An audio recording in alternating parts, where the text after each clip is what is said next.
hello ළමයි welcome back to my YouTube channel. ඔයාලා මේ දකින්නේ අපේ අනු ක්‍රියේෂන්ස් මගේ පුංචි බිස්නස් එකේ වැඩ කරන මැෂින් 3. මගේ ලැප් එකයි, printer එකයි, ඊට පස්සේ laminating machine එකයි. ඒක ඔය වෙන වෙනම තමා තියෙන්නේ මෙච්චර දවසක්. ඉතින් මේ මැෂින් 3ම එකපාර ගහන්න අපිට හොඳ power extension cord එකක් ඕන වෙලා තිබුණා. අනේ නිසා මයි මල්ලි එකතු වෙලා පළවෙනි වතාවට තමයි මේ power cord එක හදන්නේ. අද වීඩියෝ එකෙන් බලමු අපි ඒක හැදුවේ කොහොමද, වැඩේ හරි ගියාද කියලා. එහෙනම් ටක් ගාලා අපි වීඩියෝ එකට යමු. ඇත්තටම කිව්වොත් මේ ගෙනාපු බඩුවල සමහරක් ඒ වගේ නම් මම කියන්න දන්නේ නැහැ. ඒ නිසා මම ඒවට මුකුත් නම් පාවිච්චි කරන්නේ නැහැ මෙතන. අපි මේ වැඩේට ලෑස්ති කරගත්ත බඩු ටික තමයි මම දැන් පෙන්නුවේ. අපි මේකට ගත්තේ බොක්ස් 3ක්. මොකද මගේ මැෂින් 3 ගහන්න පුළුවන් වෙන්න. ඉතින් අනේ වයර් එක ප්‍රධාන වයර් එක උතනින් යවා ගන්න ඕන නිසා අපිට වෙන ක්‍රමයක් තිබ්බේ නැහැ. මල්ලි එකට බෞතගෙන් තමයි ඔන්න ඔය විදියට ටිකක් පුච්ච ගත්තේ.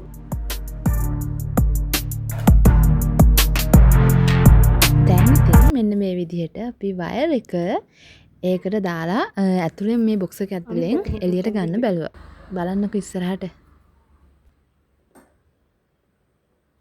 විශේෂයෙන්ම මට කියන්න ඕන මේ වීඩියෝ එකේදී මම මේ පෙන්වන විදිහට තාක්ෂණික ක්‍රම භාවිතා කරලා නෙවෙයි. ඇත්තටම මං ගාවේ ඒ බඩු මුකුත් තිබ්බේ නැති නිසා අපි ළඟ තියෙන බඩු වලින් තමයි මේක හදන්න දේවල් පාවිච්චි කරේ.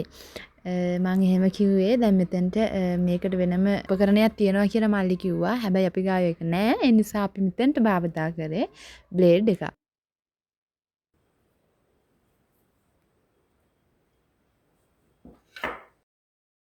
මම මේකේ වැඩි දේවල් කියන්න දන්නේ නැති නිසා වීඩියෝ එකක් දික් වෙන නිසා මම මේක හිතුවා ස්පීඩ් දාලා ඔයගොල්ලන්ට බලන්න සලස්සන්න ඕන කියලා. ඒ නිසා අපි බලමු මේක හදාගන්නකම වීඩියෝ එක මම ස්පීඩ් දාලා ඔයාලට පෙන්නන්නම්.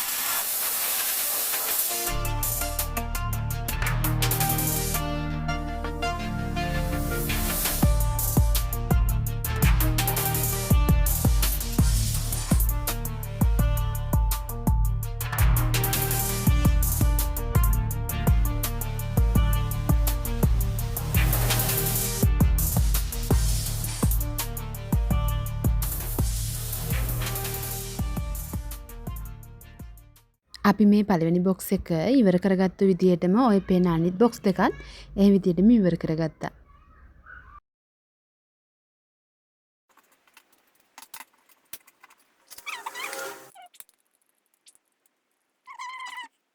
හරි. මේකේ එර්ත් එක නිව්ට්‍රල් එක ලයින් එක මේක ගහලා තියෙනවා අකුරු වලින්. මේ උඩම තියෙන එර්ත් එක. මේ තියෙන්නේ එර්ත් එක.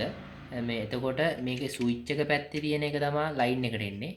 ඒක අපිට ලේසියෙන් හොයා ගන්න පුළුවන්. ස්විච් එක තියෙන පැත්ත තමයි මේ ලයින් එක එන්නේ. අනිත් පැත්ත නිව්ට්‍රල් එක. එතකොට අපි එර්ත් එකට දානවා මේකෙන් ගත්තොත් කොළ පාට වයර් එක. මෙන්න මේ කොළ පාට වයර් එක දාන්න ඕනේ අපි මෙන්න මේකට දාන්න ඕනේ උඩම තියෙන එකට එර්ත් එකට. එතකොට නිව්ට්‍රල් එක දාන්න ඕනේ අපි මේ නිල් පාට වයර් එක තමයි නිව්ට්‍රල් එකට දාන්න ඕනේ මේකට. මේ ඊළඟට ලයින් එක තමයි අපි මේ L කියන එකට මේ phase 1 එකට දාන්න ඕනේ. ඒක හරියට කනෙක්ට් කරගන්න ඕනේ. දැන් කනෙක්ට් කරගමු. මම දන්නේ නැති වුණත් අන්න ඔය විදිහට පස්සේ මල්ලි මට ඒක කරන විදිය කියලා දුන්නා.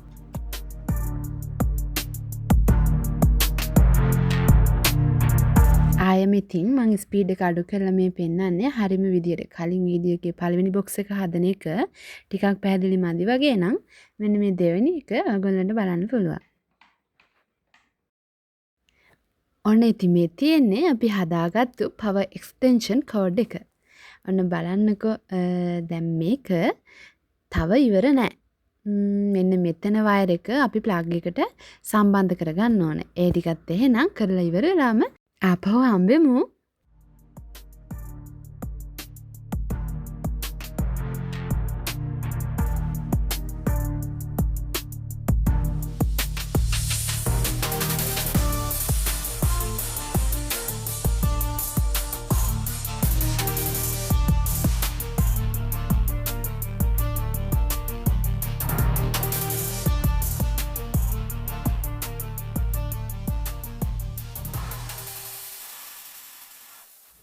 ඔන්න එහෙනම් අපේ එක්ස්ටෙන්ෂන් කෝඩ් එක හරියටම හදලා දැන් ඉවරයි.